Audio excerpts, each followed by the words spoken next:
To start session 3, I would like to invite Yang Amat Berbahagia, Tun Dr. Mahathir bin Mohamad, and Yang Amat Berbahagia, Tun Dr. Lim Leong Sik, to take their seats on stage, please.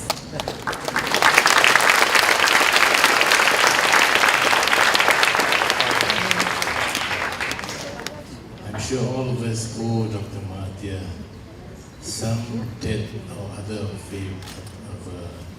debt of favor because of all that he has done for Malaysia. I must tell you that I was once in a plane with Dr. Mahathir. He may have forgotten, but I was watching him as we ate nasi lemak. Nasi lemak from the north, because you know he comes from Kedah. So he likes the rasa utara, the taste of the north. And as I watched him eating his nasi lemak, very satisfied, very happy, really sedap, I asked myself, maybe this is the time to ask him that very important question that has been in my mind for a very long time. And I told him, sir, I have been chairman of Tunku Abdul Rahman College for 18 years. Today we have 30,000 students. We have graduated 300,000 graduates. More than half the chartered accountants in Malaysia are graduates of Tunku Abdul Rahman College. And there are thousands of engineers from Tunku Abdul Rahman College working in productive jobs all over Malaysia. And I said in all humility, sir, do you think it's time you allow me to run a university? He didn't reply. But he thought for a few seconds, then he put his hand into his left pocket, shirt pocket, and pulled out his small little book, trademark of Dr. Mahathir.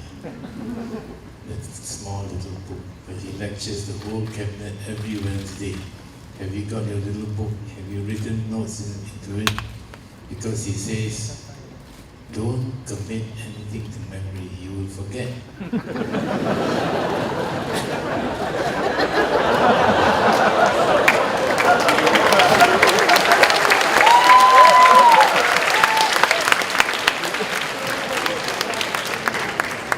And he says, write it down, and at the end of the day, look through it, and you remember many things that you have already forgotten.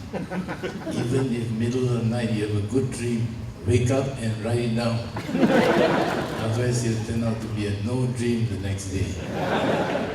So I saw him take out the book. I don't know what he wrote, but he wrote something. And I was hoping that it's something he did not want to forget. True enough, 1 week later, Dato' Hon Chun Kim, who was then Deputy Minister of Education, came to my house at night with a velvet bag. And in that bag was a letter inviting MCA to form University Tunku Abdul Rahman.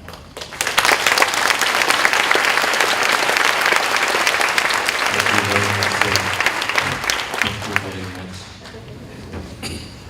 Tun Ling, ladies and gentlemen, firstly, thank you very much for this invitation to a forum that is, I'm really out of place because, I told many people that we have a very short memory.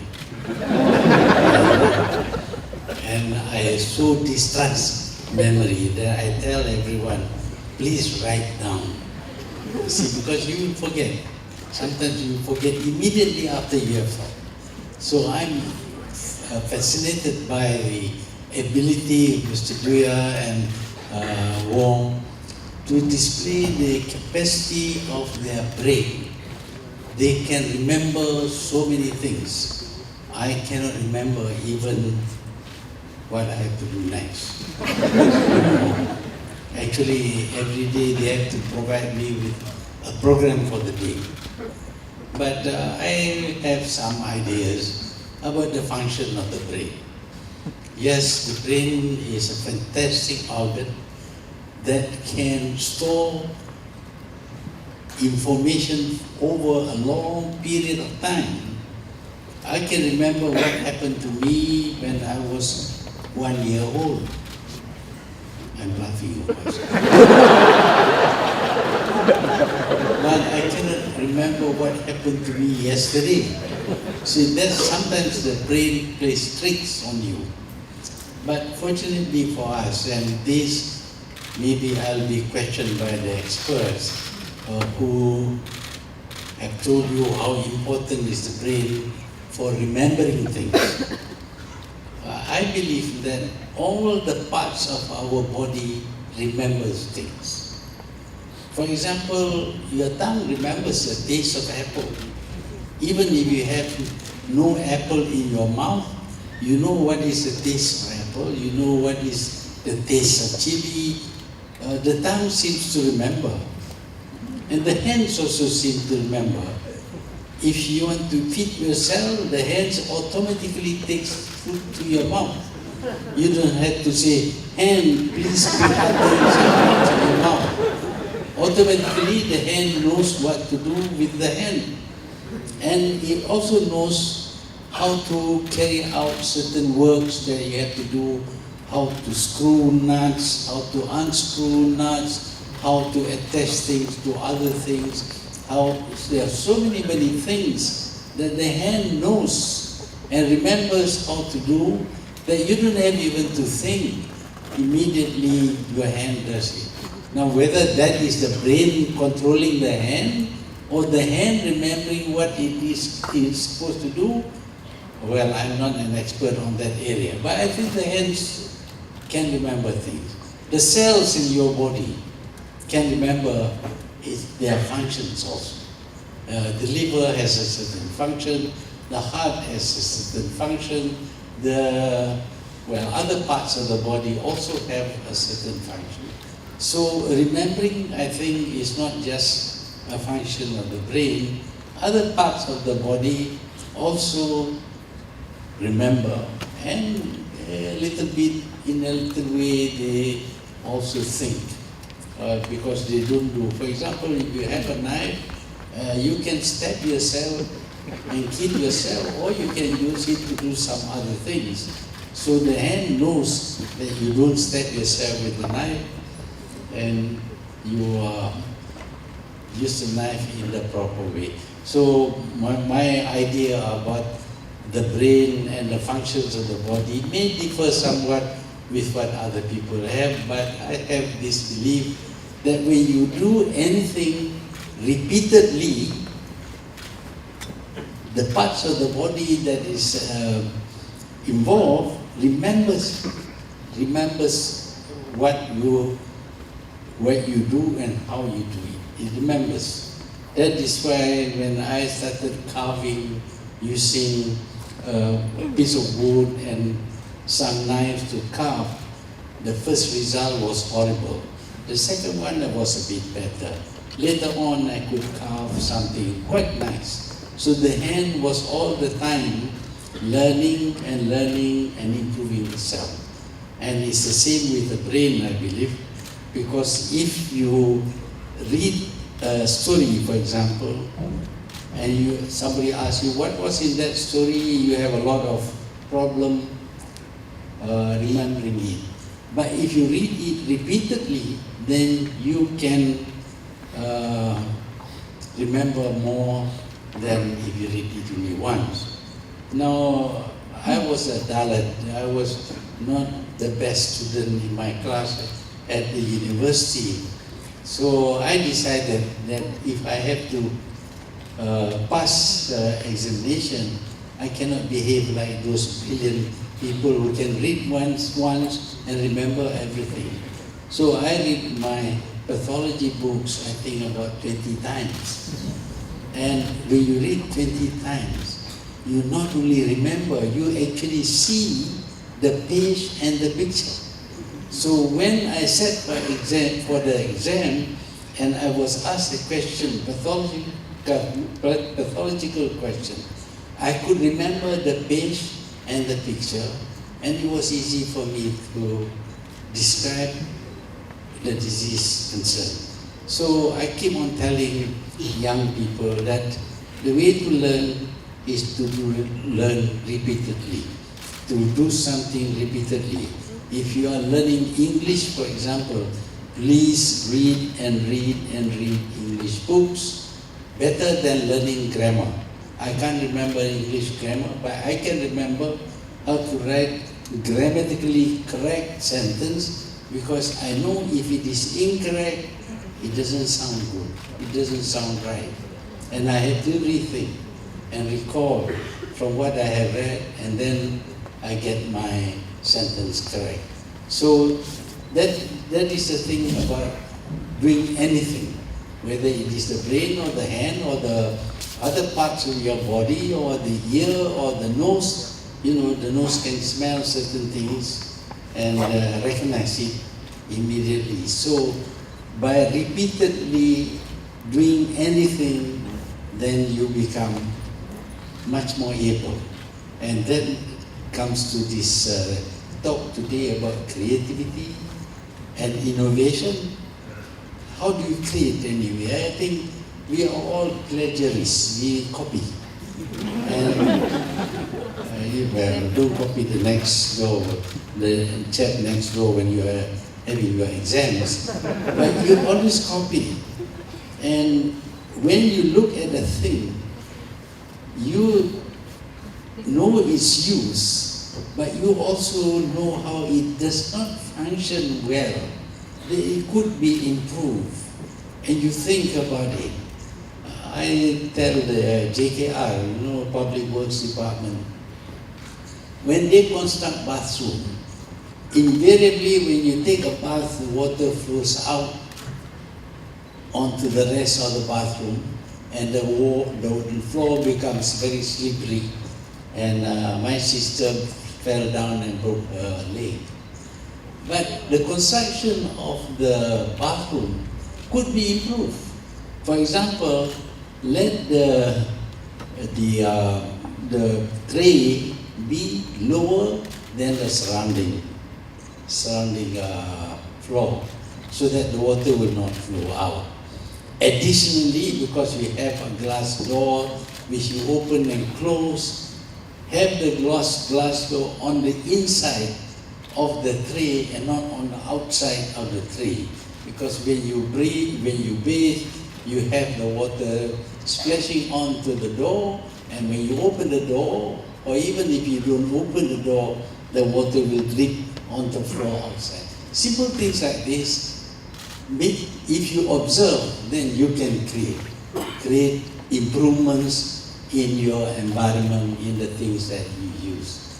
But then people go further and innovate. They think out of the box, so to speak, because they think that something has to be done to improve things. They question themselves as to how they should improve whatever it is that they are being used. And if you think carefully enough, you think long enough, sometimes before you sleep, you may be wondering about these things, and the ideas just come to you. So when you are, say, for me, of course, he was running this country for 23 years, 22 years, and what is to be my contribution? If I were just to become a Prime Minister who administers the country, but does not change it, does not improve it, why should I be? Anybody can do that. So I have to ask myself, what can I contribute which is more than others? And there are so many things that you can do for the country to develop it, to make it more a much better place to live in, to have all the amenities that you need, There's so many things that can be done and in an innovative way. And if we have a lot of money, that's one way of doing things. If you don't have enough money, there's another way of doing things which will produce the same result. So I think the human mind is such that it is always questioning what you have, what you use, and questioning about whether it can be improved or not. And believe me, if you question, you will find some way of improving it. Then there is this training as a doctor. I think a doctor's training makes one a better politician than non-doctors. I won't say what other profession, because there might be some of them around here. What is a doctor's training that is so good? We approach every problem in a particular way. Somebody comes to see you and says he's sick. Your first question is, of course, are you having a temperature? Are you feeling hot? And you ask a number of questions, and then you get an idea of what he is suffering from. But that is not enough. You undertake a physical examination. You examine the patient to find out whether what you have in mind corresponds to what you find on his body. Having done that, then today you have all kinds of equipments for diagnosing the patient. You can take his blood pressure, you can take his temperature, you can take his x-ray, you can now scan every part of his body, and nowadays you can practically see the heart actually beating, and you will confirm your diagnosis. Now, having made the diagnosis after many procedures, then you prescribe the right medicine. There may be that you may decide on not just one disease, there may be 2 or 3 diseases. You have to choose which one, most likely. And then, of course, you have the choice of treatment, whether it is surgical or it is just giving medicine or just telling him to go home and sleep because he's not suffering from anything. All this results from the knowledge, the data you accumulate in the process of treating a patient. Now take that process and apply it to the running of a country. It's no different. It's no different. It's just like examining a patient. We had, for example, we had a currency crisis. What is a currency crisis? I didn't even know that such a thing can happen. And once it happened, of course, I had to read books and things like that and understand what is a currency crisis, how is it caused, can you stop it, and all kinds of other questions I had to ask myself and my colleagues, my friends, Ling here, and between us, we diagnose the disease. Once you know the disease, you can then work out on the cure. So these are the things that our minds contribute towards our the success of whatever it is that we are doing. So using the medical approach to almost any problem that you face, I think normally would give you an answer. However, the current thing, I don't have an answer yet. Maybe there will be. But this is my idea about creativity and innovation. That it belongs to, it is dependent upon the data, and spending as much data as you can gather. Relevant data would enable you to diagnose the problem, and after diagnosing the problem, you can then work out a solution. Again, if I may say so, when we found out that Malaysian currency was depreciating because of currency traders? The simple answer to that is stop them from trading. Deny them access to your currency, and the problem is resolved. It's such a simple way of dealing with what was a major crisis. So I will stop there because Tuan Ling says that I have to answer a lot of questions.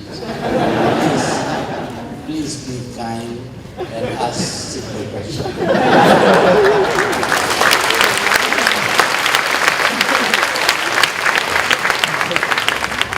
Hi, my name is Hugh Ziliang. I'm a Year 2 Sem 1 student from Building Property Management, and my question is on communication. So, creativity and innovation requires communication, and Malaysia has this barrier of communication between all of us, even between the races. So, how do you think that we could overcome this barrier of communication? I think to communicate, you must understand each other's symbols. In other words, if you speak one language and the person you want to communicate with speaks another language, obviously that is a barrier. So learning how to speak a language that is common among us would help overcome part of the problem of communication. But there are other things like emotion, feelings and all that which may interfere with communication. But currently, communication is made so easy because of the advances made in technology. If you want to communicate with someone in New York, you bring out your broadcasting station. You know that one in your pocket is a broadcasting station. It is also a receiving station, and you talk in that cellular phone, and you can communicate with anybody around the world. You want to communicate with somebody who speaks the Eskimo language. You may have a nice communication equipment, but if he speaks in Eskimo and you speak in Malay or in Chinese or in English, he's not going to understand you. So there was a time when they proposed a single international language, Esperanto, but nobody wants to learn it. But currently, without any deliberate attempt to make it an international language, English has become the language of the world. Whether you are talking to a Japanese or to a Korean or to a German, English is the common language. So command of the English language becomes important to every one of us. Every one of us. We may be fluent in our own language, but to communicate with the world today, you must be able to speak English and speak English well. In particular with regard to science, because science has got its own language, English, but it's based on Latin perhaps, based on Greek, and even based on Indian language. But basically it is English. And science is a subject that is not static. Every day new ideas, new findings are made, new inventions are introduced, new laws, scientific laws are enunciated. So you need to learn science in English in order to equip yourself with the kind of knowledge. And because science is so important and you have to sometimes listen to people lecturing on something new in science, and you have to listen, or you may be asked to lecture, and if you cannot have command of English, you cannot communicate. So English is the language of communication today, and in particular in the field of science and mathematics. Thank you.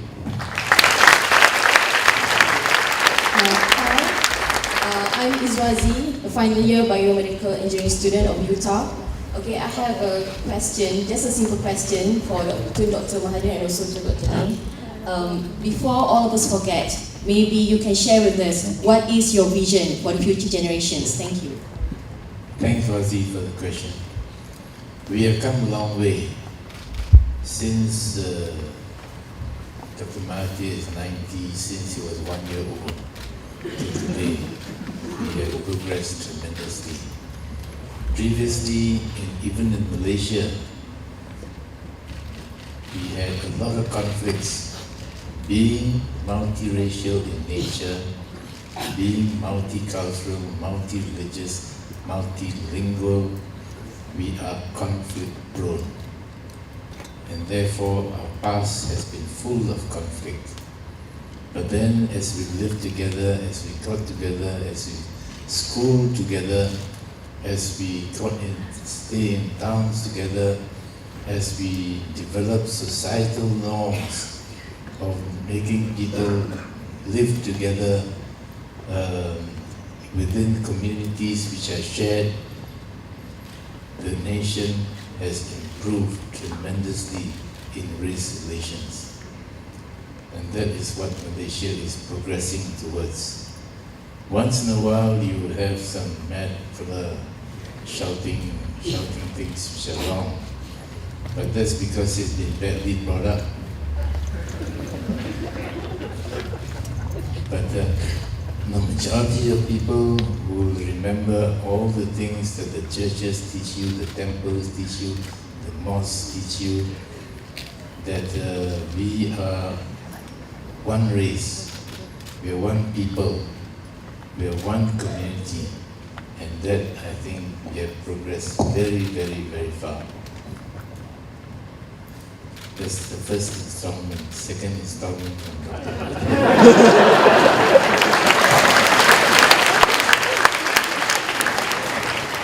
You know, this is the story of the two tones, but the color is not the same. Anyway, I think we should make comparison in order to assess. You know, you have to do benchmarking whenever you have to assess anything. And let's benchmark Malaysia with, firstly, our neighbors. I'm not going to run down our neighbors, but the fact is that they are also multiracial, not maybe to the same extent as Malaysia, but they have problems. We see what's happening in the Philippines, the fighting between the Muslims and the others. You see southern Thailand, you see Myanmar, and other countries where people of different races live. There is always a tendency towards conflict. Or different religions will contribute towards conflict. There's conflict in China at the moment, for example. And in West Asia, you see a lot of conflicts which has exploded into wars, people killing people, because of some differences, maybe racial, maybe religious, but because of the differences, there are violent confrontations. When Malaysia was struggling for independence, nobody gave this country any hope at all. They said that when this country becomes independent, they are quite sure that the majority community would seize all that belongs to the other communities, and everybody would migrate out of this country. That was what was said by foreigners, by the British in particular, and also by some Malaysians. But as you know, although we are not on hugging and kissing terms with each other, but this country remains stable. And this country remains stable because we had great founding fathers. People like Tunku Abdul Rahman, K.L. Devasa, B.T. Samantan, Tun Tan Cheng Long, and Tan Siu Sin. These people realized that there is no point in fighting each other. You only destroy. Even if you get 100% of what you are after, what you think is your entitlement, that 100% will be just, well, not worth anything at all. So these great leaders of ours decided that in this country, we should work together. We should share this country. We should share the politics of this political power in this country, and also the economic power of this, economic wealth of this country. Together we will create a stable society, and in a stable society, economy can grow. Economies cannot grow in a violent society where people are fighting each other. So we had more than half a century of relative peace. I'm not saying that we are free from conflicts. We have conflicts, but they don't explode into violence, the kind that you see in some countries where, they are continuously fighting each other. Yes, there was this 1969 incident, but we learned a lot from that.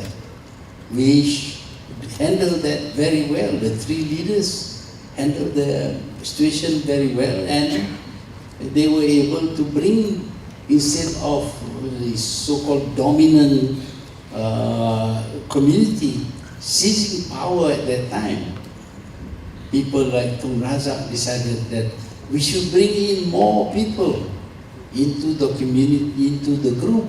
And so instead of the alliance, they created the National Front, and they invited Chong Yu and SUPP and even PAS to join this. Let's share. The idea always is let's share. Let's not fight each other to grab everything for yourself. And because we accepted the principle of sharing, again after 69 there was stability. And it is during that period of stability that this country grew and grew and grew until it is well on the way to become a fully developed country. So if we forget and say, well, we are strong enough, we will take this country for ourselves, believe me, you will destroy this country. Had any one race demanded 100% of the wealth and the power in this country, the country would be unstable, it will not grow. And although you have 100%, that 100% is very small. But if you decide to share the cake, your slice, which may be small at first, your slice will grow and grow so that it becomes bigger than the whole cake at the beginning. Nobody can deny this. There are figures to show. Everyone has benefited. Yes, there is still some unhappiness over what percentage and things like that. That we can resolve together. The fact is that if you believe in this principle of sharing, this country has the potential to grow and grow, and every one of our young people will live in a much better world than what we are enjoying today. Thank you.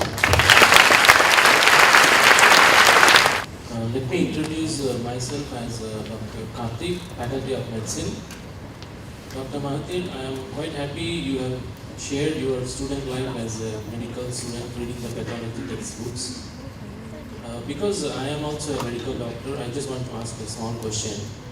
This particular event of today, the mental literacy, this is for boosting the creativity. as a medical doctors, we can give only the service to the society, unlike the engineers or the aeronautical pilots who contribute to the development of the society. So as medical doctors giving the service to others, how can we increase our creativity? Just a small question. Thank you. Well, today in heart surgery, for example, heart disease, for example, there are so many new things being introduced by people who keep on thinking, how can I do this thing better? You know, we can now put a valve without opening the heart. We can pass it through the veins, right up to the heart. When it reaches the valve, it opens up by itself. I recently had a cataract operation in Japan. It's not that I distrust Malaysian doctors, they're very good. You see, but this doctor in Japan has performed a cataract operation in 29 seconds. What he did with, not on me of course, it took 20 minutes because I have other problem. He has invented a lens which can be folded around a very thin pin, and then he inserts through a tiny hole that is only about 1 millimeter wide. The lens is rolled around this pin, puts inside, and then the lens opens up. Why does he do it? Before, the lens was solid and hard. You had to cut a very big cut in order to insert the lens, and then you had to stitch. Imagine somebody stitching your eye, you like it? You know, the hair, the thread or whatever will irritate your eyes all the time. But because of his invention, of his innovation, he is able to come up with a solution that makes the eye operation very simple and faster. But if you look at the whole progress of medical profession today, what they can do today is far, far more than what I could do when I was practicing medicine. I'm no longer qualified to practice medicine. They've taken away my certificate. However, if you have a headache, I know how to prescribe. But in the field of medicine, there is tremendous work being done. New medicines are being introduced. New ways of curing are being found. You have now gone into the cell and even into each atom in the cell, which can be played around with and changed, and all kinds of new things are discovered. So medicine, more than engineering, I think, presents with all kinds of opportunities for innovation, for creativity, in terms of how to deal with disease of any kind, including, of course, surgical. And nowadays, surgical, you don't open up the abdomen anymore. They do keyhole surgery. There was no keyhole surgery when I was practicing medicine. But of course, I love cutting people up. Keyhole surgery doesn't give me opportunities to cut people out. So you have a huge field for devising new ways of curing diseases, whether it is medicinal or it is surgical. Thank you. And to Mahathir, I'm actually a very big fan of yours since from very small. And I have this one question which has been burning up my mind for years. On the day you announced your retirement, you cried in front of TV. I watched the news with my dad at that time, and I remember it clear as day. You announced your retirement and you cried. What was going on in your mind at that time? What were your emotions? that I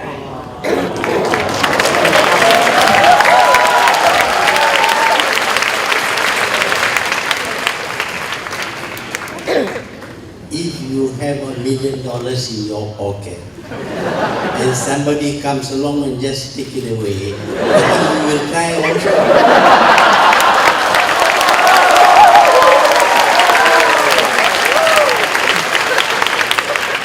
For 22 years, I was able to do what I set out to do. I knew exactly that when I stopped becoming Prime Minister, all those things that I could do, I will not be able to do. I will have to depend on others, and I don't know what the others will do. So because of that, I cry.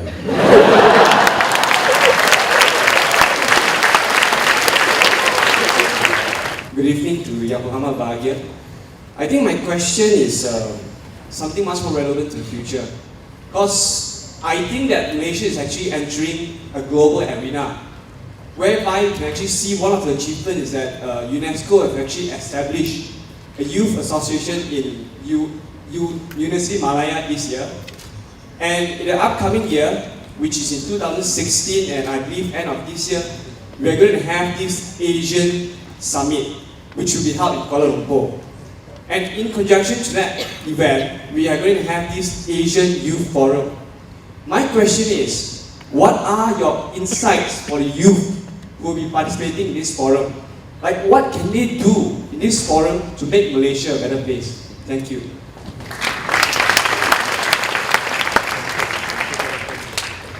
I like to quote this man, George Santayana, who said, "Those who forget the lessons of history are condemned to repeat their mistakes over and over again." So the youth are in a position to learn from the past. People like me, my period is all over again already. Even if I learn, I can't do anything. But you are in a position to learn from what happened in the past, to select what is good from the past so that you can improve on them. You also reject what happened in the past which has not contributed towards the well-being of society. So for you to inherit this world, you have to be concerned enough to go ahead, go on with your idealism. As young people, you are always idealistic. You think that this world should be better because of this, that, and the other. But the real world will prevent you from achieving your ideal. So you must learn how to deal with this obstruction to your ideas. So for the young people, you are still very dynamic. That is what a country needs. But also, you must be realistic. There are certain things you can do and certain things that you cannot do. If you learn from the past, you are going to make less mistakes in the future. My name is Yan. Yeah. As a UTA student, we are interested to know what is your comment to UTA and what is the suggestion would you like to give to university so that we, UTA, can be compete to other universities such as Cambridge, Harvard. Thank you.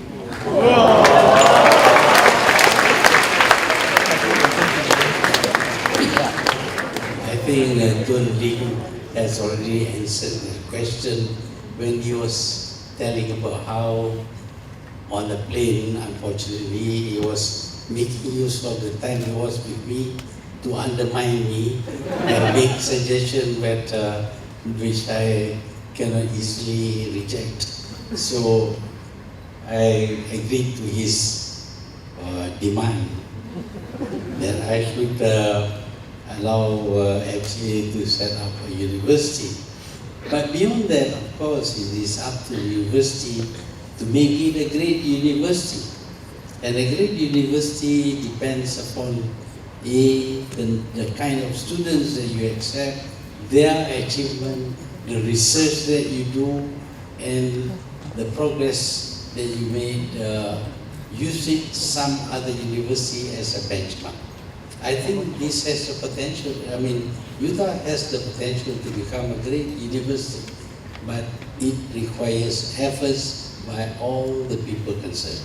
Thank you.